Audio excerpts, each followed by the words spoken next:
ബിസ്മില്ലാഹിർ റഹ്മാനിർ റഹീം. അള്ളാഹുവിനെ പരിചയപ്പെട്ടതിനു ശേഷമാണ് ആരാധനകൾക്ക് പ്രസക്തിയുള്ളത്. ആചാരങ്ങൾക്കും നിയമാവലികൾക്കും പ്രസക്തിയുള്ളത് അള്ളാഹുവിനെ പരിചയപ്പെട്ടതിൻ്റെ പിറകെ മാത്രമാണ്. പ്രസക്തി മാത്രമല്ല, ഫലവും അങ്ങനെയാണ്. നമ്മുടെ ആരാധനകൾ പലപ്പോഴും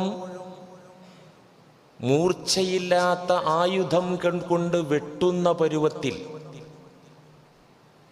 മൂർച്ചയില്ലാത്ത ആയുധം കൊണ്ട് വെട്ടിയാൽ എങ്ങനെ ഇതുപോലെയായി പോവുകയാണ് നമ്മുടെ പല ആരാധനകളും. അതിൻ്റെ ഒരു അസർ, അതിൻ്റെ ഒരു ഫലം, അതിൻ്റെ ഒരു സ്വാധീനം, അതിൻ്റെ ഒരു ഇഫക്റ്റ് നമ്മിൽ കാണാൻ സാധിക്കുന്നില്ല. അതിൻ്റെ കാരണം എന്താണ്? അള്ളാഹുവിനെ പരിചയപ്പെട്ടതിൻ്റെ പിറകെ ആയില്ല എന്നതാണ്. അള്ളാഹുവിനെ പരിചയപ്പെട്ടില്ല എങ്കിൽ കൂട്ടരെ പിന്നെ എന്ത് നിസ്കാര? പരിചയമുള്ള അള്ളാഹിനോടാണ് സംവദിക്കേണ്ടത്.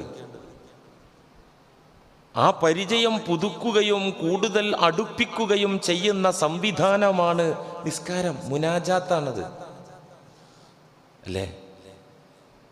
നമ്മൾ പരിചയമുള്ള ഒരാളോട് മുനാജാത്ത് നടത്തുമ്പോൾ, മുനാജാത്ത് എന്ന് പറഞ്ഞാൽ എന്താ? അഭിമുഖ സംഭാഷണം. അപ്പോൾ കൂടുതൽ അറിയും.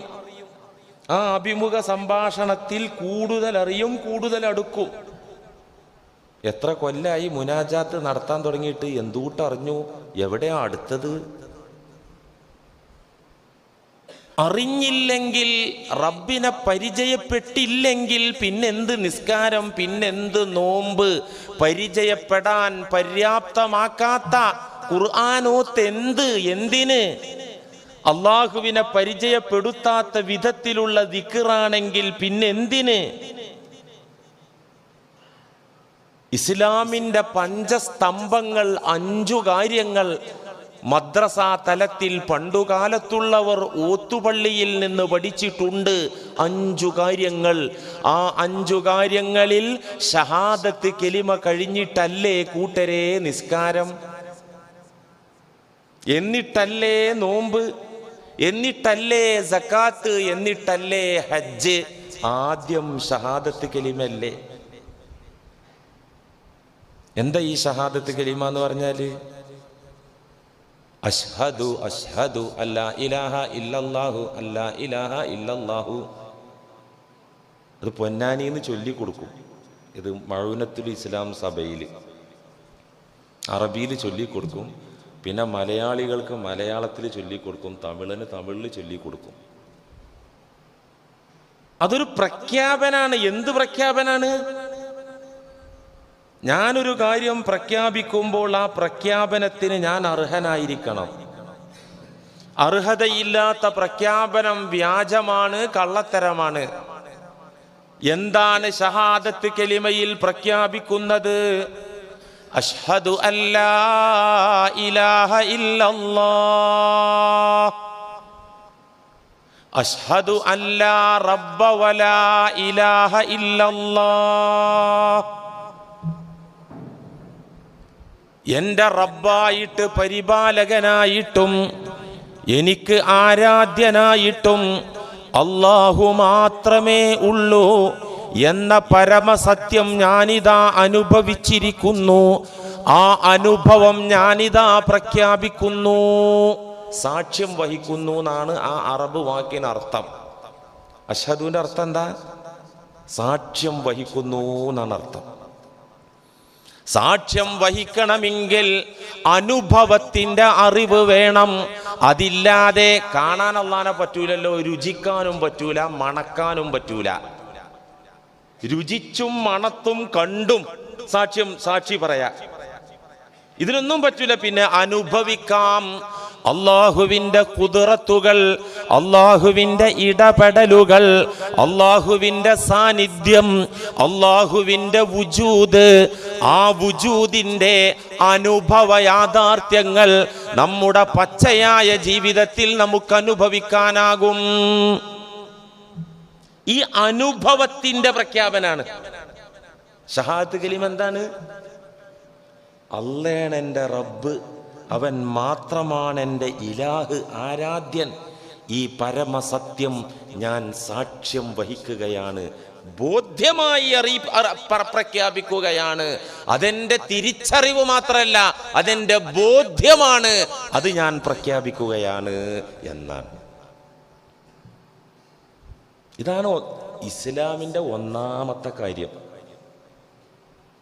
റബ്ബിനെ പരിചയപ്പെട്ട് പ്രഖ്യാപിക്കല. വിശുദ്ധ ഖുർആനിൽ നിന്ന് ആദ്യം ഇറങ്ങിയ ആയത്ത് നമുക്കൊക്കെ അറിയാലോ.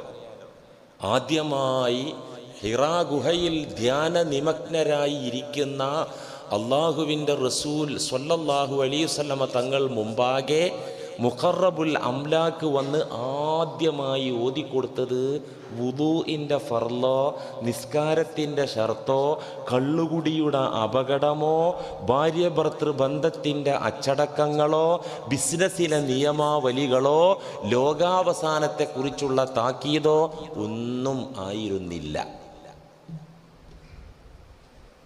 എന്തായിരുന്നു? ആദ്യം ഇറങ്ങിയ ആയത്ത് അള്ളാനെ പരിചയപ്പെടുത്തി. ഒരു കൽപ്പന നബിയുടെ മുന്നിൽ വെക്കുകയാണ്. ആ കൽപ്പനയുടെ കൂടെ അതിനെ തുടർത്തി അള്ളാഹുവിലേക്കുള്ള അഡ്രസ്സാ പറയുന്നത്. ഇഖ്റ ബിസ്മി റബ്ബിക്കല്ലദീ ഖലഖ് ഖലഖൽ ഇൻസാന മിൻ അലഖ് ഇഖ്റ വറബ്ബുക്കൽ അക്രം അല്ലദീ അല്ലമ ബിൽ ഖലം അല്ലമൽ ഇൻസാന മാ ലം യഅലം. ആദ്യം ഓതി കൊടുക്കുന്നത് അതാണ്. നബിയെ അങ്ങ് വായിക്കുക, അങ്ങ് ഓതി തുടങ്ങുക നബിയേ. എങ്ങനെ ഓതുക? ഓതാൻ അറിയണ്ടേ? ഒരക്ഷരം പഠിച്ചിട്ടില്ല, അലിഫും പഠിച്ചിട്ടില്ല, ബാവും പഠിച്ചിട്ടില്ല, ഒരു പള്ളിക്കൂടത്തിൽ പോയിട്ടില്ല, ഉമ്മിയാണ്. ഉമ്മി എന്ന് പറഞ്ഞാൽ നിരക്ഷരൻ. ഉമ്മാന്റെ പുള്ള എന്നാണ് പച്ച മലയാളത്തിൽ പറഞ്ഞ. അള്ളാന്റെ റസൂലിന്റെ ഏറ്റവും വലിയൊരു പ്രത്യേകതയാണ് എന്ത്? ഉമ്മിയ്. ഉമ്മിയ് എന്ന് പറഞ്ഞാൽ ഉമ്മായിലേക്ക് ചേർക്കപ്പെട്ടവൻ. ആകെ കിട്ടിയ അറിവ് ഉമ്മാന്റെ മടിത്തട്ടിന്ന് കിട്ടിയ അറിവേ ഉണ്ടാവുള്ളൂ. നിരക്ഷരൻ എന്ന അർത്ഥത്തെ ദ്യോതിപ്പിക്കുന്ന വാക്കാണ് ഉമ്മിയെ. ഒന്നും പഠിച്ചിട്ടില്ല. ഈ പഠിക്കാത്തൊരു മനുഷ്യന്റെ അടുത്ത് വന്ന് ജിബ്രീൽ അലൈഹിസ്സലാം അത് പറയുന്ന എന്താ? ഇഖ്റ, വായിക്കണം. നമ്മളിപ്പോൾ ഈ ലൈബ്രറിയൊക്കെ ഉദ്ഘാടനം ചെയ്യുമ്പോൾ എന്നെപ്പോലത്തെ ഉസ്താദ്മാരനെ വലിയ ആലിമീങ്ങളൊക്കെ തന്നെ ഗ്രന്ഥശാലയൊക്കെ ഉദ്ഘാടനം ചെയ്യുമ്പോൾ ഈ ആയത്ത് ഇസ്ലാം ആദ്യമായി പറഞ്ഞത് വായിക്കുക എന്നാണ്. വായിക്കുക എന്ന് തന്നെയാണ്. പുസ്തകം വായിക്കാനാ? നബി സല്ലല്ലാഹു അലൈഹി വസല്ലമ തങ്ങളെ മുന്നിലൊരു മുസ്ഹഫ് കയ്യിൽ കൊടുത്തിട്ട് അവിടെ വായിച്ചൂട്, അവിടെ ഓതിക്കൂട്, അങ്ങനെ കൊടുത്തോ? മുസ്ഹഫ് കൊടുത്തോ? ഇല്ല. ഹദീസിൽ എവിടെയും കാണുന്നില്ല, ചരിത്രത്തിലും കാണുന്നില്ല. മുസ്ഹഫ് കൊടുത്തിട്ടില്ല, ഒന്നും കൊടുത്തിട്ടില്ല. ജീവിതത്തിൽ എഴുത്തും വായനയും അഭ്യസിച്ചിട്ടുമില്ല. ഇങ്ങനെയുള്ള അള്ളാന്റെ ഹബീബിന്റെ മുന്നിൽ മുഖറബുൽ അംലാക്ക് ഹാജരായിക്കൊണ്ട് പറയുകയാണ്, കൽപ്പിക്കുകയാണ്, ഇഖ്റ, ഓതുക. എങ്ങനെ ഓതുക? ഓതണമെങ്കിൽ അറിയണം, വായിക്കണമെങ്കിൽ അറിയണം. വായിക്കണമെങ്കിൽ ഇവിടെ ഒരു പുസ്തകം വേണം. പുസ്തകവും ഇല്ല, വായിക്കാനുള്ള അറിവുമില്ല, അക്ഷരജ്ഞാനവും ഇല്ല. എങ്ങനെ വായിക്കുക? ഇഖ്റ, അല്ലയോ നബിയെ അങ്ങ് വായിക്കണം. എന്ത് വായിക്കണം? എങ്ങനെ വായിക്കണം? ബിസ്മി റബ്ബിക്കല്ലദീ ഖലഖ്, സൃഷ്ടാവായ നാഥന്റെ സർവനാമങ്ങളും ഗുണങ്ങളും കൊണ്ട് സഹായം തേടിക്കൊണ്ട് അങ്ങ് വായന തുടങ്ങണം, ഓത്ത് തുടങ്ങണം. ഇതാണ് എന്താ ഓതേണ്ടത്? അള്ളാന്റെ വചന ഓതേണ്ടത്. എങ്ങനെ ഓതേണ്ടത്? പഠിച്ചിട്ടുള്ള ഓത്തല്ല, പഠിക്കാതെയുള്ള ഓത്താൻ. അത് അള്ളാഹ് നേരിട്ട് പഠിപ്പിക്കുകയാണ്. ആ പഠനത്തിന്റെ ബറക്കത്ത് ബിസ്മി റബ്ബിക്കല്ലദീ ഖലഖ്, സൃഷ്ടാവായ നാഥന്റെ സർവനാമങ്ങളും ഗുണങ്ങളും മുന്നിൽ വെച്ച് സഹായം തേടിക്കൊണ്ട് അങ്ങ് ഓതാൻ തുടങ്ങിക്കോളൂ നബിയേ. ഒരു കൽപ്പന. അവിടെ ആദ്യത്തെ വചനത്തിൽ തന്നെ അല്ലദീ ഖലഖ് എന്ന് പറയാൻ. ആ നാഥൻ സൃഷ്ടാവാൻ. ഖലഖൽ ഇൻസാന മിൻ അലഖ്, മാനവരെയൊക്കെയും ഭ്രൂണത്തിൽ നിന്ന് അട്ട പോലെ ഒട്ടിപ്പിടയ്ക്കുന്ന ബീജവും അണ്ടവും സംഗമിച്ച ഭ്രൂണത്തിൽ നിന്ന് മനുഷ്യനെ പടച്ചവനാണവൻ.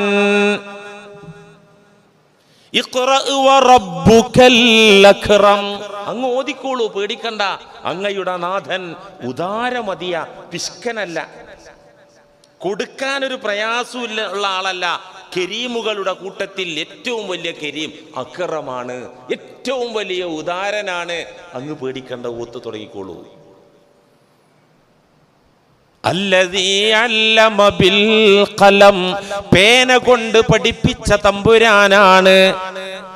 അല്ലമൽ ഇൻസാന മാ ലം യഅലം. ഈ പേന എന്നൊക്കെ പറഞ്ഞാല് മഷിയുള്ള ഈ പോക്കറ്റിലിട്ട പേന എന്നൊന്നും തെറ്റിദ്ധരിക്കണ്ട. അവ്വലു മാ ഖലഖല്ലാഹു അൽ ഖലമ. ബുഖാരിയുടെ ഒരു റിവായത്തിൽ ഇങ്ങനെ കാണാം, അള്ളാഹു ആദ്യം പടച്ചത് കലമാണ്, പേന. നമ്മുടെ പോക്കറ്റിലിരിക്കണ പേന എന്നൊന്നും തെറ്റിദ്ധരിക്കരുത്. അള്ളാന്റെ പേന, അള്ള എഴുതാൻ ഉപയോഗിക്കുന്ന പേന. അതിന് മഷീന്റെ ആവശ്യം ഉണ്ടാവുമോ? അതൊക്കെ വിശദീകരിച്ച് കൊളാക്കുക എന്നല്ലാതെ അതിൻ്റെ യഥാർത്ഥ രൂപവും അതിൻ്റെ യഥാർത്ഥ വസ്തുതയും അല്ലാഹു അഅലം എന്നാണ് ഖുർആൻ വ്യാഖ്യാനിച്ച മഹാന്മാരൊക്കെ പറഞ്ഞത്. ഏതായാലും മനുഷ്യൻ്റെ സൃഷ്ടാവായ ആ സൃഷ്ടിപ്പിൻ്റെ ഘടനയിലേക്ക് സൂചന നൽകിക്കൊണ്ട് അജ്ഞനായ മനുഷ്യന് വേണ്ടതൊക്കെ അറിയിച്ചു കൊടുക്കുന്ന തമ്പുരാൻ എന്നിങ്ങനെ പരിചയപ്പെടുത്തുക. ഇതാണ് ആദ്യത്തെ ആയത്ത്. പിന്നെ മക്കാ ജീവിതകാലത്തൊക്കെ അള്ളാനെ പരിചയപ്പെടുത്തുക അല്ലാത്തൊരു ഏർപ്പാടും ഉണ്ടായിട്ടില്ല. അന്ന് നിസ്കാരമുണ്ട്, 5 വക്ത് നിസ്കാരമില്ല. അന്ന് നോമ്പുണ്ട്, റമളാനിൽ 30 നോമ്പ് പറഞ്ഞ പരിപാടി ഇല്ല.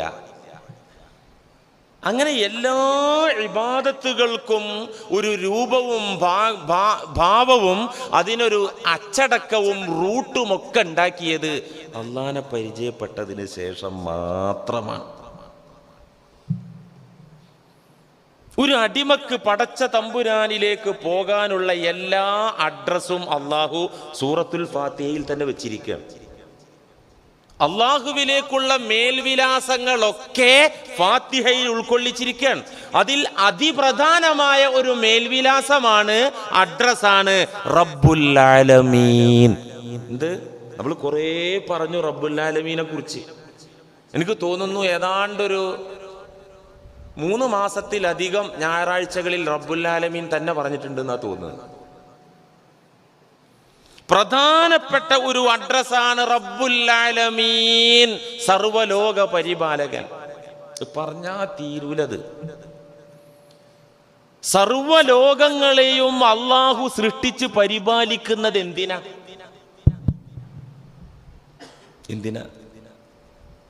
സർവലോകങ്ങളെയും അള്ളാഹു സൃഷ്ടിച്ചു, സംവിധാനിച്ചു. എന്നിട്ട് അതിനെങ്ങനെ ഡെവലപ്പ് ചെയ്ത് അപ്ഡേഷൻ ചെയ്ത് അതിനെങ്ങനെ തെർബിയത്താക്കിക്കൊണ്ടിരിക്കുകയാണ്. എന്തിന്? എന്താണ് അള്ളാഹ് അതിൻ്റെ ആവശ്യം? നമുക്ക് വേണ്ടിയാണ്. ഇവിടെ വെള്ളവും വായുവും വെളിച്ചവും അന്നവും സസ്യലോകവും ജന്തുലോകങ്ങളും എല്ലാം പടച്ചിരിക്കുന്നത്, പടച്ച് അള്ളാഹു പോറ്റിക്കൊണ്ടിരിക്കുന്നത്, അള്ളാഹു പരിപാലിച്ചു കൊണ്ടിരിക്കുന്നത് മനുഷ്യർക്ക് വേണ്ടിയാണ്. ഖുർആൻ അതാ പറഞ്ഞത്. മൂർഖം പാമ്പുണ്ടല്ലോ, മൂർഖം പാമ്പ്, ഇതിനെന്തിനാ പഠിച്ചത്? മനുഷ്യന് വേണ്ടിയാണ്. മോഡേൺ സയൻസ് പാമ്പുകൾ എന്തിന് എന്നതിനെക്കുറിച്ച് റിസർച്ച് നടത്തി, പഠനം നടത്തിയിട്ട് ഒറ്റ പാമ്പിനെയും കൊല്ലാൻ പാടില്ല. ഈ പ്രകൃതിയുടെ സന്തുലിതാവസ്ഥയ്ക്ക് വിഷപ്പാമ്പുകൾ അനിവാര്യമാണെന്ന് മോഡേൺ സയൻസ് പറഞ്ഞു.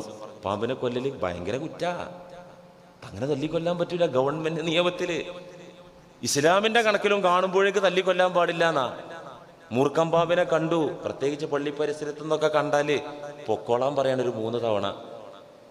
എന്നിട്ട് പോകുന്നില്ലെങ്കിൽ ഫഖ്തുൽഹു, അതിനെ കൊന്നോ, അതിനെ കൊന്നു കളഞ്ഞോ എന്ന് ഖാല റസൂലുള്ളാഹി. കാണുമ്പോഴേക്കിന് ഒലക്കെടുത്ത് തല്ലിക്കൊല്ലാനൊന്നും പാടില്ല, ദീനു പറഞ്ഞിട്ടില്ല.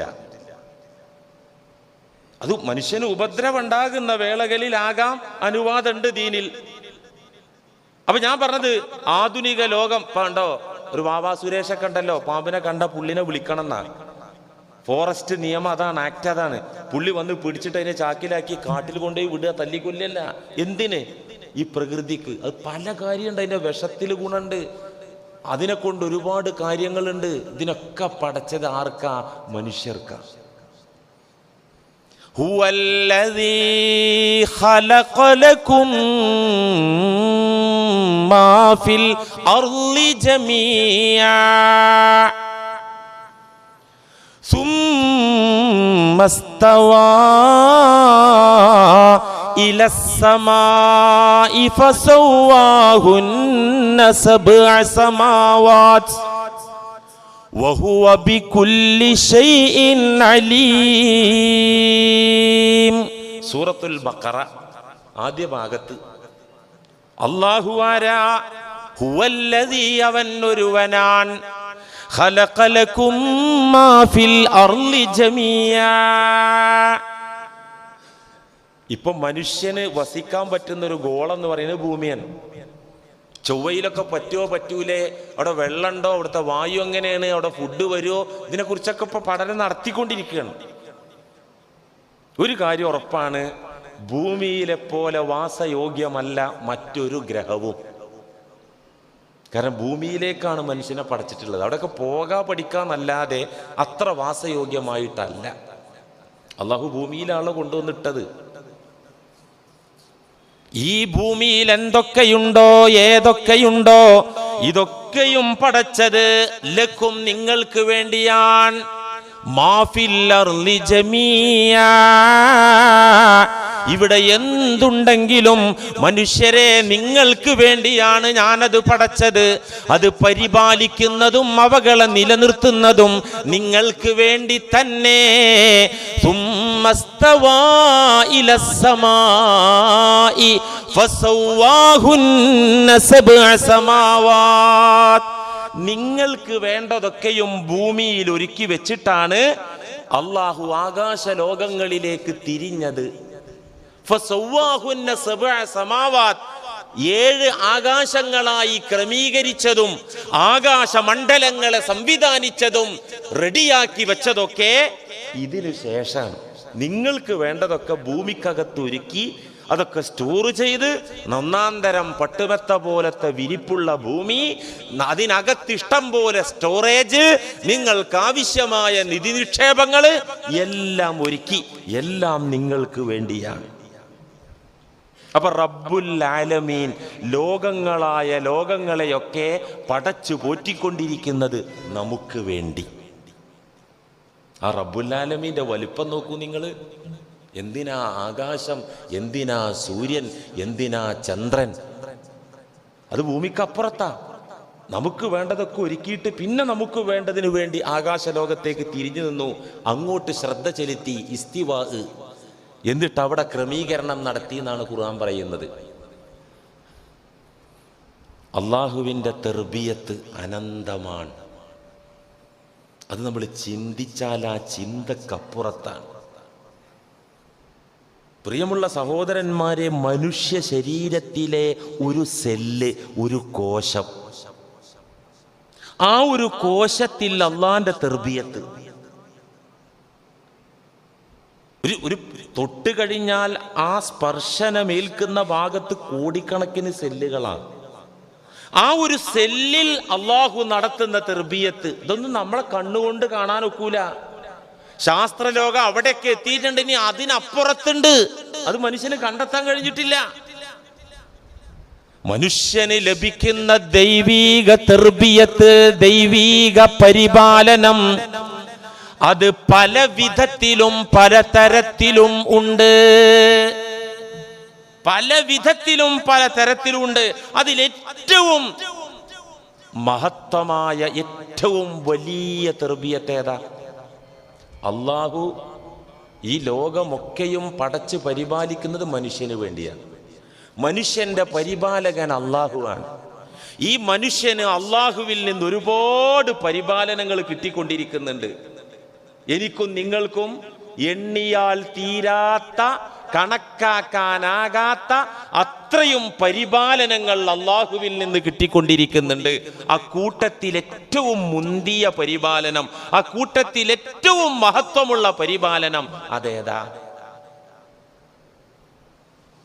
ആരോഗ്യം തന്നതായിരിക്കും, ആയുസ് തന്നതായിരിക്കും, കടവും കള്ളിയൊന്നും ഇല്ലാത്തൊരു ജീവിതം തന്നതായിരിക്കും, സ്നേഹസമ്പന്നയായ ഒരു ഭാര്യയെ കിട്ടിയതായിരിക്കും, ആരോഗ്യ ദൃഢഗാത്തരായ മക്കളെ കിട്ടിയതായിരിക്കും, മറ്റുള്ളവന്റെ മുന്നിൽ കൈനീട്ടാതെ ഉപജീവനം കഴിക്കാനുള്ള മാർഗമുണ്ടായതായിരിക്കും എന്നൊന്നും വിചാരിക്കണ്ട. അതൊന്നുമല്ല അള്ളാഹ് നമുക്ക് തന്ന പരിപാലനത്തിൽ ഏറ്റവും മുന്തിയ പരിപാലനം. അല്ല പിന്നെ ഏതാ? അള്ളാഹുവിൽ നിന്നൊരു മുഅ്മിനിന് ലഭിക്കുന്ന ആത്മീയമായ പരിപാലനമാണ്. അതിന്റെ വില ഇവിടെ തിരിയില്ല. റുബമാ യവദ്ദുല്ലദീന കഫറൂ ലൗ കാനൂ മുസ്ലിമീൻ. അന്ത്യനാളിലെ അവിശ്വാസിക്കൂട്ടം, തെമ്മാടിക്കൂട്ടം ഖേദിക്കുന്ന ഖേദപ്രകടനം അല്ലാഹു ഖുർആനിൽ പറഞ്ഞിട്ടുണ്ട്. കാരണം ഇതൊക്കെ മറക്കാണ്. നരകത്തിന്റെ അയലത്തെത്തുമ്പോഴേക്ക് മനുഷ്യന് ഈ ലോകത്ത് കിട്ടിയ സർവ്വ നിഅമത്തുകളും അള്ളാന്റെ പരിപാലനങ്ങളും ഒരു സെക്കൻഡ് കൊണ്ട് ഡിലീറ്റായി പോകുമെന്ന് ഖാല റസൂലുള്ളാഹി. 100 വയസ്സ് വരെ ഒരു ഇക്കാക്ക ജീവിച്ചു, 10 മക്കളുണ്ടായി, ഇഷ്ടം പോലെ ഭൂസ്വത്തുണ്ടായി, ഇഷ്ടം പോലെ ആഭരണങ്ങളും സ്വർണവും വെള്ളിയും ഉണ്ടായി, ഇഷ്ടം പോലെ പദവികൾ, നാട്ടിലെ പള്ളി പ്രസിഡന്റ് ആക്കി, കാരണവരെ ഒരു വേള പഞ്ചായത്ത് പ്രസിഡന്റും ആക്കി, എല്ലാം അല്ലാഹ് അങ്ങോട്ട് കൊടുത്തു. അവിടെ ചെന്ന് കഴിഞ്ഞ് റബ്ബിന്റെ അദാബിലേക്ക് അടുക്കുമ്പോൾ ഈ കഴിഞ്ഞുപോയ നിഅമത്തുകളൊക്കെ സീറോ എന്ന് മാത്രല്ല ഇല്ലാത്ത പോലെ. അപ്പൊ ഇതാണോ വലിയ നിഅമത്ത്? ഏറ്റവും വലിയ നിഅമത്ത് അനന്തമായ, അനശ്വരമായ, മഹാസൗഭാഗ്യമായ സ്വർഗമാണ്. അതാണ് ഏറ്റവും വലിയ നിഅമത്ത്, ആത്മീയമായ പരിപാലനം. കാരണം മറ്റുള്ളത് ധനമാകട്ടെ, ആഹാരമാകട്ടെ, മക്കളാകട്ടെ, വീടാകട്ടെ, വാഹനമാകട്ടെ, സ്ഥാനമാനങ്ങളാകട്ടെ, ഒക്കെ മരിക്കോളല്ലേ കൂട്ടരെ ഉണ്ടാവുള്ളൂ. അതൊക്കെ റബ്ബിന്റെ തർബിയത്താ. നമ്മൾ അധ്വാനിച്ചാൽ കിട്ടൂല, പണം കിട്ടൂല. നമ്മൾ അധ്വാനിച്ച അധികാരം കിട്ടൂല. നമ്മൾ തലകുത്തി മറിഞ്ഞത് കൊണ്ട് ആരോഗ്യം കിട്ടൂല. അതൊക്കെ ഒരു കാരണം, നിമിത്തം. ആ നിമിത്തങ്ങളുടെ പിറകിലുള്ള ഉടമസ്ഥന്റെ വരദാന ആരോഗ്യം. രാവിലെ എണീറ്റ് നടന്നത് കൊണ്ട് മാത്രം ആരോഗ്യം ഉണ്ടാവുമോ? ഉണ്ടാവൂല. അതൊരു നിമിത്തമാണ്. അതുകൊണ്ടൊന്നും ആയുസ് നീളുന്നൊന്നും ആരും വിചാരിക്കണ്ട കേട്ടോ. രാവിലെ എണീറ്റാണ് നടന്നാൽ കുറച്ചും കൂടി ജീവിക്കാമെന്നൊന്നും, ജീവിക്കണ കാലത്ത് തടിക്കൊരായാസം കിട്ടും, അത് ശരിയാ. എന്നല്ലാതെ പടച്ചോൻ കണക്കാക്കിയ അസുഖം വരാതിരിക്കൊന്നുമില്ല. എൻ്റെ നാട്ടിലുണ്ടൊരു മൊയ്തീൻ കുട്ടിയെ ഈർക്കിളി മാർക്കാണ് ആള്. ഒക്കെപ്പാടെ വരണ്ടി കൂട്ടിയ ഒരു 5 കിലോ ഇറച്ചിയെ ശരീരത്തിൽ നിന്ന് കിട്ടുള്ളൂ. അദ്ദേഹം ഹാർട്ട് പേഷ്യൻ്റാ. എവിടെ കൊഴുപ്പൊന്നുമില്ല. തടി മണ്ണൊക്കെ ഉള്ള ആള് 90 വയസ്സേലും ഒരു കുഴപ്പമില്ലാതെ ജീവിക്കും. അപ്പം ഇതൊന്നും ഇപ്പം ഇതുമ്മലല്ല എന്നാ പറഞ്ഞത്. ഒക്കെ റബ്ബിൻ്റെ തെർബിയത്തിൻ്റെ ഭാഗമാണ്. നമ്മൾ അത് വിശ്വസിച്ചേ പറ്റുള്ളൂ. പരമസത്യ. വിശ്വസിക്കാന്ന് മാത്രല്ല കൂട്ടരെ, അൽഹംദുലില്ലാഹി റബ്ബിൽ ആലമീൻ വൃത്തിയായി ഓതി തീരുമ്പോഴേക്ക് നമ്മളത് അനുഭവിക്കുക കൂടി വേണം. ഏത് ഈ ആരോഗ്യം റബ്ബ്, ഈ ആരോഗ്യം റബ്ബിൻ്റെ തെർബിയത്ത്. കുറച്ച് കഴിഞ്ഞാൽ സൂക്കേട് വരും. ഈ സൂക്കേട് റബ്ബിൻ്റെ തെർബിയത്ത് അവിടെ എത്തണം. അതാണ് ഓത്ത്. അതാണ് അൽഹംദുലില്ലാഹി റബ്ബിൽ ആലമീൻ എന്ന ഓത്ത്. അതാണ് ഇതൊക്കെ റബ്ബിന്റെ തെർബിയത്താ. പക്ഷേ ഇതെത്രയുണ്ടെങ്കിലും എന്തുണ്ടെങ്കിലും എത്രയുണ്ടെങ്കിലും മരണം വരെ ആസ്വദിക്കാനൊക്കൂ. എന്നാൽ ആത്മീയമായി അള്ളാഹു ഒരു മനുഷ്യനെ ഡെവലപ്പ് ചെയ്താല്, അള്ളാഹു തൗഫീഖ് ചെയ്യട്ടെ, ഈമാനികമായി അള്ളാഹ് പരിപാലിച്ചു, തഖ്വ കൊണ്ട് പരിപാലിച്ചു, വിശ്വാസ കാര്യത്തിൽ അള്ളാഹ് പരിപാലിച്ചു, ഇസ്ലാമിന്റെ മര്യാദകളിൽ അള്ളാഹു ഇതൊക്കെ അള്ളാഹിന്റെ തെർബിയത്തായിട്ട് കിട്ടണ്ടേ? നമ്മൾ കുറച്ച് പരിശ്രമിക്കണം, പടച്ചോൻ തരണം. അങ്ങനെയാണ്. ഭൗതികവും ആത്മീയവും ഒക്കെ അങ്ങനെ തന്നെയാണ്. നമ്മൾ നമ്മുടെ പണിയെടുക്കണം. നാം നമ്മുടെ പണിയെടുക്കണം. നാം നമ്മുടെ ഡ്യൂട്ടി ചെയ്യണം. ഫലം തരുന്നത് അള്ളാഹു. അത് ഭൗതികതയിലും ആത്മീയതയിലും അങ്ങനെ തന്നെയുള്ളത്. എല്ലാം അല്ലാഹു തരുന്നതാണ്. അതിൽ അനന്തമായി അല്ലെ, ഖാലിദീന ഫീഹാ വഹും ഫീഹാ ഖാലിദൂൻ. ഞാൻ എണ്ണി നോക്കി, 70-ലധികം സ്ഥലത്താ പറഞ്ഞത് ഖുർആനിലെ ഈ ഒരു പ്രയോഗം. 70-ലധികം സ്ഥലത്ത്. കാലാകാലവും അനന്തമായി അനശ്വരമായി ഒരു കാലത്തും അവസാനിക്കാത്ത പരുവത്തിലുള്ള ആനന്ദവും അനുഭൂതിയും ആസ്വാദനവും. ഇത് ഏത് തെർബിയത്തുകൊണ്ട് കിട്ടുന്നതാണ്? അള്ളാഹു നമ്മിൽ ആത്മീയമായി സ്പിരിച്വൽ സൈഡിൽ വരുന്ന അള്ളാഹുവിൻ്റെ തെർബിയത്ത്, അതിലൂടെ ഈ അനന്തമായ സൗഭാഗ്യം കിട്ടുകയുള്ളൂ. എന്താണ് ഇപ്പം ഈ പറഞ്ഞത്? അള്ളാഹുവിൻ്റെ സംരക്ഷണവും പരിപാലനവും ഭൗതിക തലത്തിൽ മാത്രമല്ല ആത്മീയ തലത്തിലും നടക്കുന്നുണ്ട്. ഇതാണ് പറയുന്നത്. ഈ ദുന്യാവിൽ മാത്രമല്ല, ദുന്യാവിനപ്പുറത്തും നടക്കുന്നുണ്ട്. ഇതിനേറ്റവും വലിയ തെർബിയത്ത് അത് രണ്ടാമത്തെ തരമാണ്. ഭൗതികമായ തെർബിയത്തല്ല, ആത്മീയമായ തെർബിയത്താണ്. നമുക്ക് വലിയ തെർബിയത്തായി തോന്നുന്നത് ഏതാണ്? ഇവിടെ സുഖം കിട്ടുക എന്നുള്ളതാണ്. റബ്ബുൽ ആലമീൻ, അൽഹംദുലില്ലാഹി റബ്ബിൽ ആലമീൻ സുബഹി നിസ്കാരം കഴിഞ്ഞിട്ട് നമ്മുടെ കൂട്ടത്തിൽ എത്ര ആൾ പറയുന്നുണ്ട്? ഞാൻ ചോദിക്കുകയാണ് ഒരു ചോദ്യം. ഇന്ന് സുബഹി ജമാഅത്തിന് വന്നവർ എത്ര ഉണ്ട്? കൈ പൊക്കൂന്ന് ഞാൻ പറയില്ല. കാരണം വലിയ വലിയ മനുഷ്യന്മാരൊക്കെ വഷളാകേണ്ടി വരും. ആ പണി ഇപ്പം ഞാൻ ഇവിടെ എടുക്കൂല. സുബഹി നിസ്കരിക്കാൻ വന്നു, റാഹത്തായിട്ട് അൽഹംദുലില്ലാ നിസ്കാരം കഴിഞ്ഞ് സലാം വീട്ടി, അൽഹംദുലില്ലാ പടച്ചോനെ ഉറക്കം തന്നെ എണീപ്പിറ്റ് ഇവിടെ കൊണ്ടുവന്ന് റാഹത്തായിട്ട് നിന്റെ മുന്നിലൊന്ന് കുനിഞ്ഞ് നിന്റെ മുന്നിലൊന്ന് സാഷ്ടാംഗമർപ്പിച്ച് എന്നെ കൊണ്ടത് ചെയ്യിപ്പിച്ചല്ലോ എൻ്റെ അല്ലാ, അൽഹംദുലില്ലാ എന്ന് പറഞ്ഞോ. ഒരു 500 രൂപ ലാഭം കിട്ടിയപ്പോൾ, ഒരു 1100 രൂപ ലാഭം കിട്ടിയപ്പോൾ, അല്ലെങ്കിൽ ഗൾഫിൽ പോയ മോനൊരു ശമ്പളം കട്ട് അയച്ചെന്നപ്പോൾ അൽഹംദുലില്ലാ പറയണ്ടെന്നല്ല പറയണം. അത് പറയണ്ടെന്നല്ല പറയണം. അതിനേക്കാൾ അള്ളാഹുവിനെ സ്തുതിക്കേണ്ടത് കൂട്ടരെ ആത്മീയമായി റബ്ബ് നമ്മിൽ പുരോഗതികൾ ഇട്ട് തരുമ്പോഴാണ്, ആത്മീയമായി നമ്മെ സംരക്ഷിക്കുമ്പോഴാണ്, ആത്മീയമായി നമ്മെ പരിപാലിക്കുമ്പോഴാണ് ഈ വലിപ്പം, ഇതിൻ്റെ ഈ ഔന്നിത്യം നമ്മൾ മനസ്സിലാക്കിയേ പറ്റൂ. നമുക്കിപ്പോൾ എന്താ വലിയ തെർബിയത്ത്? അള്ളാഹിൻ്റെ പരിപാലനം. ഈ ദുന്യാവിൻ്റെ കേസ് മാത്രമാണ്. ആത്മീയ രംഗത്തുള്ള പരിപാലനം നമ്മൾ കാണൂല. അത് കിട്ടിയാൽ തന്നെ അതിൻ്റെ വലിപ്പം നമുക്ക് മനസ്സിലാവില്ല. അത് പറ്റൂല. ദുന്യാവ് പറഞ്ഞ സാധനം സത്യത്തിൽ ടോയ്സാണ്. എന്ത് ടോയ്സ്? കൊച്ചുകുട്ടികൾ കരയാതിരിക്കാൻ വേണ്ടി, കൊച്ചുകുട്ടികളെ സന്തോഷിപ്പിക്കാൻ വേണ്ടി നമ്മൾ കൊടുക്കുന്ന സാധനമാണ് ആ കളിപ്പാട്ടങ്ങൾ. അള്ളാഹുവിനെ സംബന്ധിച്ചിടത്തോളം കൂട്ടരെ ദുന്യാവിൻ്റെ ഈ ചരക്കുകളൊക്കെയും ടോയ്സാണ്. ടോയ്സ്.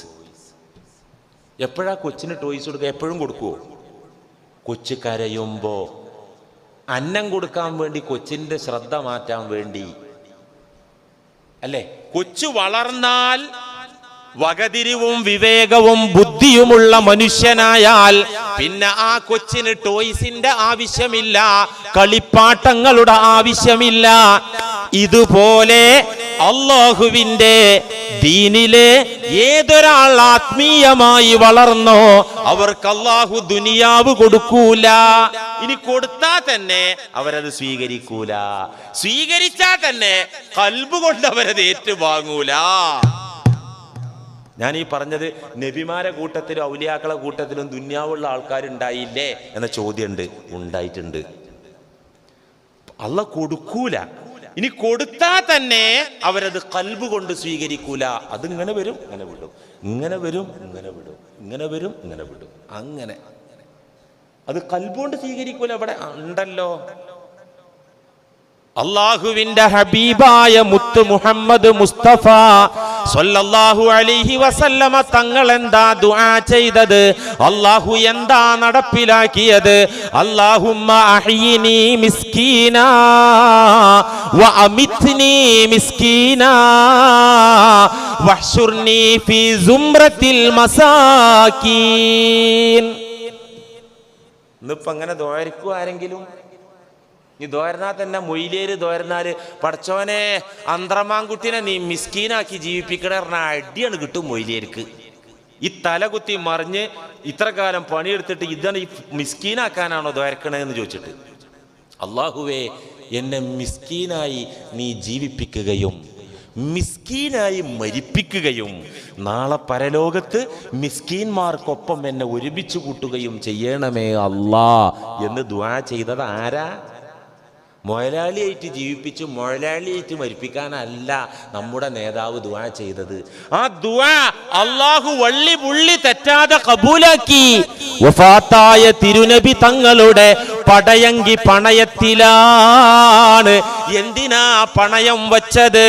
മോട്ടോർ സൈക്കിൾ വാങ്ങാനല്ല, വാഹനം വാങ്ങാനല്ല, ഒരു ദിവസത്തെ ഉപജീവനത്തിന് ആഹാരം കഴിക്കാൻ വേണ്ടി ഇച്ചിരി ഗോതമ്പത്തിനു പകരം തന്റെ പടയങ്കി ഒരു യഹൂദന്റെ പക്കൽ പണയം വെച്ച സമയത്താണ് അള്ളാന്റെ റസൂല് അന്ത്യശ്വാസം വലിച്ചത്. റസൂല വഫാത്താകുന്ന നേരത്ത് പടയങ്കി പണയത്തില. എന്തിന് പണയത്തില്? തിന്നാൻ തനിക്കും തൻ്റെ ഭാര്യമാർക്കും കഴിക്കാനുള്ള ഗോതമ്പിന്റെ വേണ്ടിയിട്ട് പണയം വെച്ചിരിക്കുക. ദുആ അല്ലാഹ് കബൂലാക്കിയ കോലാപ്പി പറഞ്ഞത്. കാരണം അള്ളാന്റെ റസൂലിനെ ഈ കളിപ്പാട്ടിട്ട് ചിരിപ്പിക്കേണ്ട ആവശ്യമില്ല അള്ളാഹ്ക്ക്. ഇല്ല. മഹാന്മാരായ സ്വഹാബത്തിന്റെ ഒക്കെ ചരിത്രത്തിൽ കാണുന്നുണ്ട്, അള്ളാഹു എന്തെങ്കിലും കുറച്ച് വാരിക്കോരി അവർക്ക് കൊടുത്താൽ, ദുന്യാവ് കൊടുത്താൽ, അന്നിപ്പോ സ്വർണം വെള്ളിയാണല്ലോ കറൻസിക്ക് പകരമുള്ളത്, ദിർഹമും ദീനാറും. ഇത് അവരെ പോക്കറ്റിലേക്ക് വന്നാൽ, കയ്യിലേക്ക് വന്നാൽ വരുന്ന നേരത്ത് അൽഹംദുലില്ലാഹ്, പിന്നെ ഒറ്റ കരച്ചില. പടച്ചോനെ ഈ ടോയ്സ് കാണിച്ചിട്ട് ചിരിപ്പിക്കുന്നിടത്തു നിന്നൊക്കെ ഞാൻ രക്ഷപ്പെട്ടിട്ടില്ലേ അല്ലാ? ഇപ്പോഴും നീ എന്നെ പുള്ളയാക്കിക്കുകയാണോ അല്ലാ? ഇപ്പോഴും എന്നെ നീ ആത്മീയ മണ്ഡലത്തിൽ താഴെ തട്ടിലിട്ട് പോറ്റുകയാണോ അല്ലാ? ദുന്യാവ് തരുന്നത് നിന്റെ തെർബിയത്ത് തന്നെ. ദുന്യാവിലെ സുഖങ്ങളും സൗകര്യങ്ങളും തരുന്നത് നിന്റെ പരിപാലനം തന്നെ, തർക്കമില്ല. ആ പരിപാലനം കൊച്ചുകുട്ടികൾക്ക് കളിപ്പാട്ടം കൊടുക്കുന്നതിന് തുല്യമാണ് അല്ലാ. നീ എന്നെ ആത്മീയമായി ഇപ്പോഴും വളർത്തിയിട്ടില്ലേ അല്ലാ? ഇതെന്റെ പാരത്രിക ലോക നേട്ടത്തിന് തടസ്സമാകുമോ അല്ലാ? ഇതെനിക്ക് സ്വർഗം നഷ്ടമാകാൻ കാരണമാകുമോ അല്ലാ? പൊട്ടിക്കരഞ്ഞ സ്വഹാബത്ത് എത്ര! അതുകൊണ്ട് അൽഹംദുലില്ലാഹി റബ്ബുൽ ആലമീൻ എന്ന് പറയുമ്പോൾ ഈ ലോക്കൽ തെർബിയത്തിലേക്ക് മാത്രം നമ്മുടെ ചിന്ത പോകരുതേ. ഇതാണ് ഇപ്പം ഇന്ന് ഞാൻ പറഞ്ഞിരുന്നത്. ലോക്കൽ തെർബിയത്ത്, ലോക്കൽ പരിപാലനം. നമ്മൾ ആ ലോകത്തേ ഉള്ളൂ. നമ്മൾ ആ ലോകത്ത് നിന്ന് എസ്കേപ്പ് ആയിട്ടില്ല, റിലീസായിട്ടില്ല, രക്ഷപ്പെട്ടിട്ടില്ല. നമ്മൾ അവിടെ ഉള്ളൂ. അതുകൊണ്ടാണല്ലോ ഇപ്പൊ ബേജാറ്. അമിത്ഷാന്റെ നിയമമൊക്കെ വരുമ്പോത്തിന് ബേജാറ്. ഇത് ആത്മീയമായി നമ്മളെ വളർത്താനാ.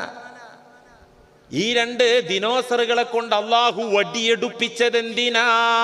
അള്ളാഹുവിന്റെ അടിമകളെ ഒന്നു കാച്ചി ഉരുക്കി കറ പോക്കാനാണ്, അവരിലെ മാലിന്യങ്ങൾ നീക്കാനാണ്, അവരെ ഒന്ന് വാർത്തെടുക്കാനാണ്. എന്നിട്ട് പഠിച്ചോ നമ്മള്? എന്നിട്ട് പഠിച്ചോ? ഇപ്പൊ പഠിച്ചോ? ഇപ്പൊ ഒരു ഐതിഹാസികമായ ഒരു പ്രക്ഷോഭവും ഒരു പ്രതിഷേധ ജ്വാല ഉയർത്തുന്ന ഒരു പ്രകടനവും അതിമഹത്തായ ഒരു സമ്മേളനം നടത്തിയതിൻ്റെ പേരിൽ നടത്തിയതിൻ്റെ പേരിൽ ഇപ്പൊ തല്ല നടക്കുന്നത്. കൈകൊണ്ട് തല്ല് ഞാൻ കേട്ടിട്ടില്ല, വായത്തല്ല് നടന്നിട്ടുണ്ട്. മൂവാറ്റുപുഴയിൽ ടൗണിൽ നടന്നിട്ടുണ്ട്, ബസ് സ്റ്റോപ്പിൽ നടന്നിട്ടുണ്ട്. എന്തിനധികം പള്ളി അങ്കണത്തിൽ പോലും വായത്തല്ല്, നാക്ക് തല്ല് നടന്നിട്ടുണ്ട്. ഇല്ലേ? അവൻ അവിടെ കൊടുത്തത് ശരിയായില്ല, സ്റ്റേജും അത്ര ആളുണ്ടായത് ശരിയായില്ല. അവനാരാ സ്റ്റേജുമ്മ കയറാൻ ചോദിക്കുക? ഈ പറയുന്നവൻ ആരാ ചോദ്യം ചെയ്യാൻ? അങ്ങനെയുണ്ടല്ലോ ഓരോ കെണികള്, ഭിന്നിപ്പുകള്, തഫ്രീഖത്തുകള്. കുഴപ്പങ്ങൾ ഉണ്ടാവില്ലേ? എവിടെ കുഴപ്പമില്ലാത്ത? നിന്റെ കെട്ടിയോള് മീൻ പൊരിച്ചത് ഇപ്പൊ എല്ലാ നിലക്കും കുറ്റമറ്റതാണോ? ചിരി ഉപ്പ് കുറഞ്ഞിട്ടുണ്ടാവും, അല്ലെങ്കിൽ കൂടിയിട്ടുണ്ടാവും, അല്ലെങ്കിൽ കുറച്ച് എരിവ് ഇതായിട്ടുണ്ടാവും, എന്തെങ്കിലുമൊക്കെ ഉണ്ടാവും. ആരെന്ത് ചെയ്യുന്നതിലും കുറവൊക്കെ ഉണ്ടാവും. അതിൽ കുറവില്ല, അതാരും ചോദ്യം ചെയ്യാൻ പറ്റാത്ത വിധത്തിൽ മാതൃകായോഗ്യമാണ് എന്നൊന്നുമല്ല ഞാൻ പറയുന്നത്. ഇബ്ലീസ് കേറിയിട്ട് പറഞ്ഞു, പരിപാടിയൊക്കെ നല്ല പരിപാടിയാണ്, മുസ്ലിം ഉമ്മത്ത് ഐക്യപ്പെടേണ്ട നേരമൊക്കെ തന്നെയാണ്, പക്ഷെ അത് ശരിയായില്ല, ഇത് ശരിയായില്ല, അവൻ ശരിയല്ല, ഇവൻ ശരിയല്ല. എന്നിട്ട് അതിനിടയിൽ ഭിന്നിപ്പ് കഴിഞ്ഞു. അള്ളാഹുനി രണ്ടാളെ അല്ല ഈ ഉമ്മത്തിനെ പരീക്ഷിക്കാൻ ഇറക്കുക. എനിക്ക് അതാണ് പേടി. ഇതിലധികം ആളുകളെ ഇറക്കിയേക്കാം. അല്ലെങ്കിൽ ഈ പരീക്ഷണത്തിൻ്റെ തീച്ചൂളയിൽ നിന്ന് ഈ മുസ്ലിം സമൂഹത്തെ അള്ളാഹു പെട്ടെന്നൊന്നും റിലീസാക്കൂല. അള്ളാഹ്ക്ക് ഇതൊരു സെക്കൻഡ് മതി. ഇദാ അറാദ ശൈഅൻ അൻ യഖൂല ലഹു കുൻ ഫയകൂൻ. അള്ളാഹ് ഒറ്റ തീരുമാനിച്ചാല് മോഡിയുടെ മനസ്സിൽ വരും, ഈ നിയമനി വേണ്ട. മോഡിയുടെ മനസ്സ് നിയന്ത്രിക്കുന്നവൻ അല്ലാഹ്, അമിത്ഷായുടെ മൈൻഡ് നിയന്ത്രിക്കുന്നവൻ അല്ലാഹ്, മെമ്മറിക്ക് പവർ കൊടുത്തവൻ അല്ലാഹ്. ഇത് വിശ്വസിക്കുന്നവരാ നമ്മള്. എന്തിനാ അവരെ കൊണ്ട് വടിയെടുപ്പിച്ചത്? എന്തിനാണ്? നമ്മളെ നന്നാക്കാൻ വേണ്ടി വടിയെടുപ്പിച്ചതാണ്. എന്നിട്ട് നമ്മൾ അവിടെ ഒരു മര്യാദയും ഒരു ഐക്യവും പരസ്പര സ്നേഹവും സംഘടനാ പക്ഷപാതിത്വമൊന്നും ഇല്ലാത്ത വിധത്തില് സ്നേഹബന്ധത്തോടെ നിൽക്കേണ്ടോടത്ത് ഒന്ന് നിൽക്കാൻ ശ്രമിച്ചു. അവിടെ തന്നെ കല്ലുകടി. ആലോചിച്ചു നോക്കൂ നിങ്ങൾ ഈ ഇബ്ലീസിന്റെ പണിക്ക്, എൻ്റെ പ്രിയപ്പെട്ട സഹോദരന്മാരായ ഇബ്ലീസിന്റെ പണിക്ക് പോകരുത്. എന്തെങ്കിലും കുറ്റമുണ്ടോ? എന്താ ചെയ്യേണ്ടത്? മേലിൽ അത് നടത്തുന്ന ആളുകൾ ഉണർത്തുക. അവിടെ അങ്ങനെ ഒരു ഫാൾട്ട് കണ്ടിട്ടുണ്ട്, ഇവിടെ അങ്ങനെ ഒരു, അത് നമുക്ക് ഇൻഷാ അല്ലാഹ് അടുത്ത തവണ ഇല്ലാണ്ട് നമുക്കത് കുറ്റമറ്റ നിലക്ക് റാഹത്തായിട്ട് പോകണം. അത് നല്ല നല്ല നിയത്താണ്, നല്ല ചിന്താഗതിയാണ്. കവലയിൽ നിന്ന് പ്രസംഗിക്കുന്നത് ആരെ പണിയാ? ഈ ഉമ്മത്തിലുള്ള ഐക്യം തകർക്കുന്ന ഏർപ്പാടാണ്, അതിലൊരു തർക്കവുമില്ല. അവിടെ നമ്മുടെ ലോകം എന്ന് പറഞ്ഞാല് ഈ ദുന്യാവ. ഈ ദുന്യാവിൽ അള്ളാഹു നമ്മെ പരീക്ഷിക്കാൻ വിട്ടയച്ചതാണ്. ഇവിടെ പരീക്ഷണമില്ലാതെ നമുക്ക് വിജയമില്ല, ഇവിടെ പരീക്ഷണമില്ലാതെ നമുക്ക് മാർക്കില്ല, ഇവിടെ പരീക്ഷണമില്ലാതെ നമുക്ക് സ്വർഗമില്ല. നമുക്കിപ്പോൾ എന്ത് പരീക്ഷണ സത്യത്തിലുള്ളത്? നമ്മുടെ പഴയകാല കാരണവന്മാർക്കുണ്ടായിരുന്ന പട്ടിണി നമ്മൾ ആരെങ്കിലും അനുഭവിച്ചിട്ടുണ്ടോ? ഇവിടെ തന്നെ അത് കുറെ നിരച്ച ഇക്കമാര് ഉപ്പാപ്പമാര് ഇരിക്കുന്നുണ്ടല്ലോ. അവരെ കുഞ്ഞുനാളിൽ അവർ ജീവിച്ച ജീവിതം ഇന്ന് ന്യൂ ജനറേഷൻ അങ്ങനെ ഒരു ജീവിതം അവർക്കുണ്ടോ? കഷ്ടപ്പാട് എന്താണെന്ന് അറിയുന്നുണ്ടോ? ഇല്ലെങ്കിൽ അള്ളാഹു ആത്മീയമായി തെർബിയത്താക്കാൻ, പരിപാലിക്കാൻ, ഉയർത്താനും വളർത്താനും വേണ്ടി ശത്രുക്കളെ ഇറക്കും. ഈ ശത്രുക്കളെ ഇറക്കുന്നത് എന്തിനാ? ന്യൂട്രും ഫേസ് ഉണ്ടാവുമ്പോഴാണ് അവിടെ പവർ വരുള്ളൂ. അതിനു വേണ്ടി തന്നെയാണ് അള്ളാഹു പരീക്ഷിക്കുന്നത്. അതുകൊണ്ട് പ്രിയമുള്ള മുഅ്മിനീങ്ങളെ, വിശ്വാസികളെ, സഹോദരന്മാരെ, റബ്ബുൽ ആലമീൻ എന്നതിൻ്റെ പരിധിയിൽ ഈ പരീക്ഷണങ്ങളും വരും. സുഖം മാത്രല്ല വരിക, ദുഃഖം വരും. ഉയർച്ച മാത്രല്ല വരിക, താഴ്ച വരും. ആശ്വാസം മാത്രല്ല വരിക, പ്രതിസന്ധികൾ വരും. അതും തർബിയത്തിന്റെ ഭാഗം. എന്നല്ല, നിങ്ങൾക്ക് അല്ലാഹു ആരോഗ്യം തരുന്നതിനേക്കാൾ, അല്ലാഹു നിങ്ങൾക്ക് പണം തരുന്നതിനേക്കാൾ, അല്ലാഹു നിങ്ങൾക്ക് ആയുസ് തരുന്നതിനേക്കാൾ, അല്ലാഹു നിങ്ങൾക്ക് മക്കളെ തന്നതിനേക്കാൾ വലിയ നിഅമത്ത് ഈ അമിത് ഷായെയും മോഡിയെയും ഇറക്കി വിട്ടതാണ്. എന്താ ഈ മൊയ്ലിയർ പറഞ്ഞ് തലക്ക് വെളിവില്ലാണ്ടായോ? ഇല്ല. ആത്മീയമായ തർബിയത്താണ് മൂല്യമുള്ളത്. സൂക്കേടായി, 2 കുട്ടികൾക്ക് അസുഖമായി. ഒരു കൊച്ചിൻ്റെ വാപ്പച്ചി ആ കൊച്ചിനോടുള്ള സ്നേഹം കൊണ്ട് അതിനെ കീറി മുറിക്കാൻ വിട്ടുകൊടുത്തില്ല. മറ്റേതിൻ്റെ വാപ്പച്ചി അതിനെ കീറി മുറിച്ചിട്ട് കേട് തീർക്കാൻ വേണ്ടി വിട്ടുകൊടുത്തു. ഏത് വാപ്പച്ചി ചെയ്തതാ വലിയ നിഅമത്ത്? ഏത് വാപ്പച്ചി ചെയ്തതാണ് യഥാർത്ഥ പരിപാലനം, തർബിയത്ത്? കീറി മുറിക്കാൻ ഒപ്പിട്ട് അതിനുവേണ്ടി പൈസ കൊടുത്ത് കുഞ്ഞിനെ വിട്ട തന്തയല്ലേ യഥാർത്ഥത്തിൽ കുഞ്ഞിനെ പരിപാലിച്ച തന്ത? അല്ലേ? ആണോ? അല്ലേ? ഇതൊന്ന് ചിന്തിക്കാൻ അധികം ബുദ്ധി വേണ്ടല്ലോ. ഏത് വാപ്പേണ യഥാർത്ഥ സ്നേഹമുള്ള, യഥാർത്ഥ പരിപാലകനായ ഗാർഡിയൻ ആരാണ്? അസുഖമുള്ള കുഞ്ഞിനെ കീറി മുറിച്ച് ഓപ്പറേറ്റ് ചെയ്ത് ആ കേട് തീർക്കാൻ ഒപ്പിട്ട് വിട്ടുകൊടുത്ത തന്തയാണ്. അല്ലേ? മുസ്ലിം ഉമ്മത്തിൽ അസുഖമുണ്ടെങ്കിൽ, കുഴപ്പമുണ്ടെങ്കിൽ കീറി മുറിച്ച് വൃത്തിയാക്കുന്ന രീതി അത് സ്വീകരിക്കുന്ന റബ്ബാണ് യഥാർത്ഥ തർബിയത്തിന്റെ റബ്ബ്. എന്നല്ലാതെ ഉറക്കി മയക്കി നരകത്തിലേക്ക് കൊണ്ടുപോകുന്നതും റബ്ബാണ്. അല്ലാഹു കാക്കട്ടെ. അതാണ് ഞാൻ പറഞ്ഞത്, 2 തരം തർബിയത്തുണ്ട്. ഭൗതികമായ തർബിയത്ത്, ആത്മീയമായ തർബിയത്ത്. ഇതിൽ ആത്മീയമായ തർബിയത്താണ് പ്രിയമുള്ള കൂട്ടരെ ഏറ്റവും വലിയ തർബിയത്ത്. ഇതൊക്കെ പഠിച്ചാലാണ് ജീവിതം ആനന്ദകരമാവുള്ളൂ കേട്ടോ. ജീവിതം ആസ്വദിക്കാൻ പറ്റുള്ളൂ, ജീവിതം ത്രില്ലായി മാറുള്ളൂ. ഇത് പഠിച്ചോൽക്ക്. ഏത് പഠിച്ചോൽക്ക്? എൻ്റെ റബ്ബ് അവൻ എന്നെ ഡെവലപ്പാക്കി കൊണ്ടിരിക്കും. എൻ്റെ റബ്ബ് എന്നെ പരിപാലിച്ചു കൊണ്ടിരിക്കും. ആ പരിപാലത്തിൻ്റെ രൂപവും കോലൊന്നും ഇപ്പം എനിക്കറിയില്ല. ഉമർ ഇബ്നുൽ ഖത്താബ് റളിയല്ലാഹു അൻഹുവിൻ്റെ ഒരു വാക്കുണ്ട്, മാ ഉബാലി അസ്ബഹ്തു ഫഖീറൻ ഔ ഗനിയ. പടച്ചോനെ, നാളെ വെളുപ്പാങ്കാലത്ത് ഞാനൊരു ഫക്കീറായാലും എനിക്ക് കുഴപ്പമില്ല, ഞാനൊരു പണക്കാരനായാലും എനിക്ക് കുഴപ്പമില്ല.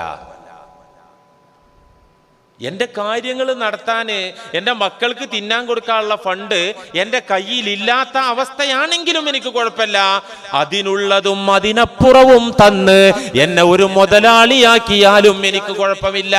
ഫഇന്നീ ലാ അദ്രി ഫീ അയ്യിഹിമൽ ഖൈർ.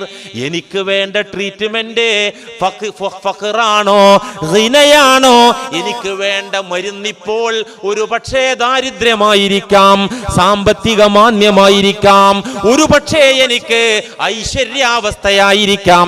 ഏതു മരുന്നാണ് കഴിക്കേണ്ടതെന്ന് രോഗിക്കറിഞ്ഞുകൂടാ. അല്ലാ, ഞാൻ നിന്റെ മുന്നിൽ രോഗിയാണ് അല്ലാ, നീയാണ് വൈദ്യൻ അല്ലാ, മരുന്ന് കുറിച്ചു തരുന്നവൻ, മരുന്ന് വിധിക്കുന്നവൻ നീയാണല്ലാ. അങ്ങനത്തെ നീ എന്ത് മരുന്ന് തന്നാലും അതൊരു പക്ഷേ ടേസ്റ്റുള്ള മരുന്നായേക്കാം, അല്ലെങ്കിൽ കയ്പുള്ള മരുന്നായേക്കാം, അല്ലെങ്കിൽ വേദനിക്കുന്ന ചികിത്സയായേക്കാം. നീ തന്നേക്ക് മരുന്ന്, ഞാൻ കഴിച്ചുകൊള്ളാമെന്ന് മഹാനായ ഉമർ ഇബ്നുൽ ഖത്താബ് റളിയല്ലാഹു അൻഹു. നീ എങ്ങനെ എന്നെ പോറ്റിയാലും എനിക്ക് പരിഭവമില്ല അല്ലാ. ദാരിദ്ര്യത്തിൻ്റെ തീച്ചൂളയിലിട്ട് എന്നെ പൊരിച്ചെടുത്താലും, അത്താഴപ്പട്ടിണിക്കാരനായി എന്നെ ജീവിപ്പിച്ചാലും എനിക്ക് പ്രശ്നമല്ല. എൻ്റെ ഹബീബായ, എൻ്റെ ചങ്കിലെ ചോരയായ, എൻ്റെ മനസ്സിനകത്തെ രാജകുമാരനായ, ഈ പ്രപഞ്ചത്തിന്റെ പടപ്പിന് കാരണഭൂതരായ അള്ളാന്റെ ആത്മമിത്രമായ അഷ്റഫുൽ ഖൽഖ്, പടപ്പുകളിലെ അത്യുത്തമരായ അള്ളാന്റെ റസൂല് വഫാത്തായത് ഒട്ടിയ വയറും കൊണ്ടാ. ഈ മൊയ്ലിയാരെ മാതിരി മുന്നിലേക്ക് തള്ളിയ വയറും കൊണ്ടല്ല അള്ളാന്റെ റസൂല്. ഞാൻ എന്നെ തന്നെ പറയാം, നിങ്ങൾ എന്തിനാ പറയണേ? പട്ടിണി കിടന്ന വയറും കൊണ്ടാണ് വഫാത്തായി പോയത്. എനിക്കത് കുഴപ്പമില്ല. നീ ഭക്ഷിപ്പിച്ച അൽഹംദുലില്ലാ, ഭക്ഷിപ്പിച്ചില്ലെങ്കിലും അൽഹംദുലില്ലാ. അതുകൊണ്ട് എന്ന് പറഞ്ഞതിൻ്റെ ആകത്തുക അൽഹംദുലില്ലാഹി റബ്ബിൽ ആലമീൻ, സർവലോക പരിപാലകനായ അള്ളാഹുവിനാണ് സർവസ്തുതിയും. സർവലോകങ്ങളെയും മനുഷ്യൻ ഒഴിച്ചുള്ള സർവലോകങ്ങളെയും അള്ളാഹു പടച്ചത് ഈ മനുഷ്യനെ പരിപാലിക്കാൻ വേണ്ടിയാണ്. ആത്യന്തികമായി മനുഷ്യന് വേണ്ടിയാണ് എല്ലാം അള്ളാഹ് പടച്ച് പരിപാലിക്കുന്നത്. അള്ളാഹിൻ്റെ പരിപാലനത്തിന് 2 തലമുണ്ട്: ഭൗതിക തലം, ആത്മീയ തലം. ഭൗതിക തലം ലോക്കലാണ്, 2ാം ക്ലാസ്സാണ്, നിലവാരം കുറഞ്ഞതാണ്. ആത്മീയ തലമാണ്, അവിടെയുള്ള പരിപാലനമാണ് ഏറ്റവും വലിയ പരിപാലനം. ആ പരിപാലനം നമ്മൾ വിചാരിക്കുന്ന സുഖത്തിലായിക്കൊള്ളണമെന്നില്ല, നമ്മൾ ഇഷ്ടപ്പെടുന്ന നമ്മുടെ മനസ്സിൻ്റെ താല്പര്യത്തിനായിക്കൊള്ളണമെന്നില്ല. അത് യഥാർത്ഥ പരിപാലനമാണ്. ഇവിടുത്തെ സുഖ സൗകര്യങ്ങളെക്കാൾ വലിയ പരിപാലനം ആ ആത്മീയമായ പരിപാലനമാണ്. അതിലൂടെയാണ് അനന്തമായ അനശ്വരമായ സ്വർഗത്തിലേക്ക് നമുക്ക് ചെന്നെത്താൻ സാധിക്കുകയുള്ളൂ.